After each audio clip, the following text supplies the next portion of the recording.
This is the third part of my recordings of the Saltzman lecture, and this is concerned with orthodontic uncertainty solutions.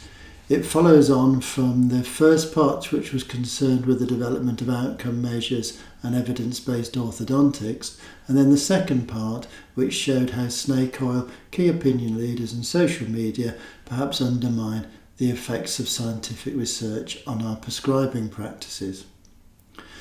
So I'm going to start by thinking, well, how does this approach work? Why does social media, key opinion leaders and advertising influence such a lot?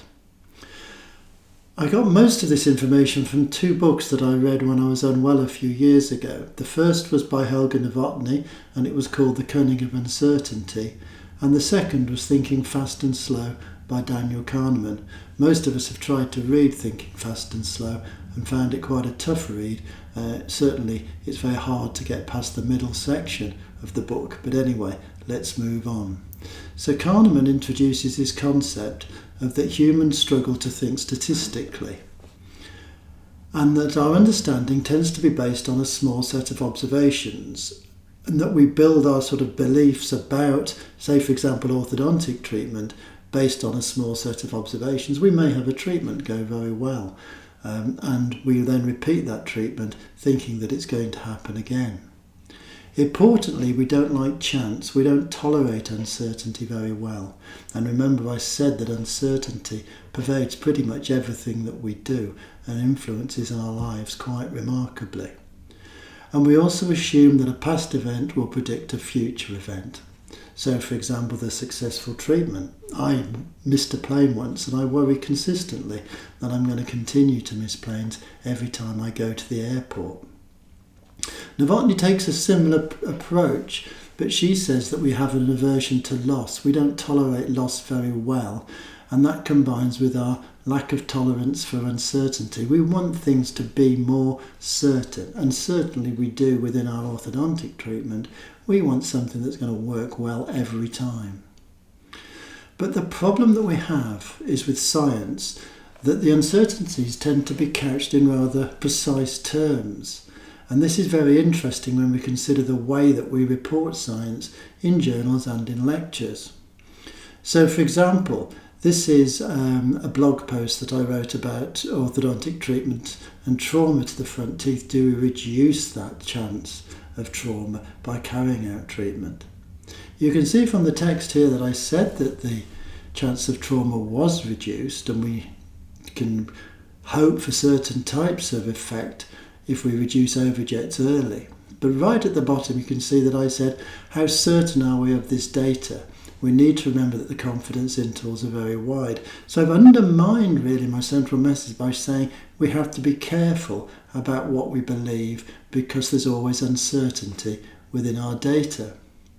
Lyle Johnson took a similar viewpoint several years ago when he was talking about functional appliances. And he felt that most of the time we're going to pick up 1/10 of a millimetre of mandibular growth a month. But importantly, again, he couched it in uncertainty by saying on some patients more and on some patients less, but we won't be able to predict on which. So by providing this sort of fairly straightforward scientific approach, we don't sound 100% solid, for example, about what we're trying to say. And this is very different for other parts of orthodontics, and this is where we're starting to look at the key opinion leaders and the orthodontic fringe. So this is a quote from Derek Mahoney in Australia, where he says we can treat as early as 6 and 7. There's tremendous benefit for treating early because we can make space. And this is the most important factor that separates this new approach to orthodontics. So again, we're going to conventional versus new to the traditional approach. This is a very solid statement. Dave Paquette, major KOL for Henry Schein, talking about the carrier motion, says straight away that it reduces treatment complexity and it increases the speed of treatment. There's no evidence for this, but he says this very confidently, and that treatment will be completed in 12 months. Much more solid information than you get from the scientific literature. Stuart Frost, who promotes passive self-ligation brackets and Damon appliances. He says quite clearly in his book that Damon is easier to clean, there's less pain, we can widen the palate and reduce extractions by using Damon appliances. Again, very firm opinions. John Mew, finally, from the Orthodontic Fringe in the UK, says that intervention prevents malocclusion. Orthotropic treats the causes, not the symptoms, and orthotropics make the face fit the teeth. There is no evidence to this at all, but again, he's stating this in very firm terms as opposed to the much cautious approach that's taken in the scientific literature. So I can't help thinking that those of us who carry out research and are responsible for evidence based in the literature, we don't really tell people what they like to hear. And for that reason, it tends to get dismissed in the sort of mists of uncertainty. And that's our problem, because we go back to that issue that I raised earlier on, is uncertainty pervades all that we do, but research reduces that uncertainty. And key opinion leaders, snake oil salesmen and the like increase the uncertainty and undermines the effects of really our confidence in our treatment. So what are our solutions? Well, the earliest that we've approached and also the easiest is education. What we should do is consider general practitioners. So first of all, any dentist can provide orthodontics. So they not only provide orthodontics, but they are the gatekeepers to the specialist services. However, dental schools don't teach students to be competent in orthodontic treatment. Looking back, I think we give them a rather vague introduction to orthodontic treatment, and perhaps we miss out too much information, and we need to perhaps think again at how we treat orthodontics to general practitioners.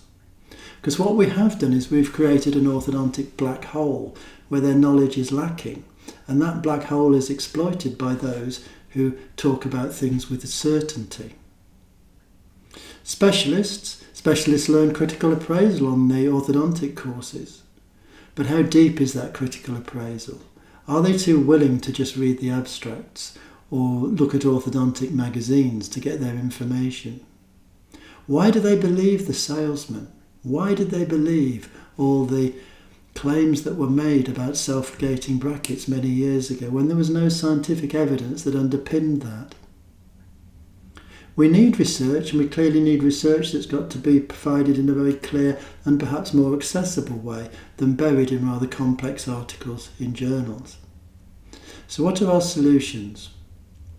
Dental schools should revisit the curriculum and perhaps train more the orthodontic students, and train more dental students in more complex aspects of orthodontics, such as the potential etiology and the effects of soft tissues, the potential effects on breathing, and the effects of orthodontic appliances. The specialist societies should certainly be more proactive, and they need to move away from thinking communication is simply conferences and journals, and they should use websites, blogs, Twitter and feedback. At the moment, no specialist society has really stepped up to the plate in a really clear way with their social media.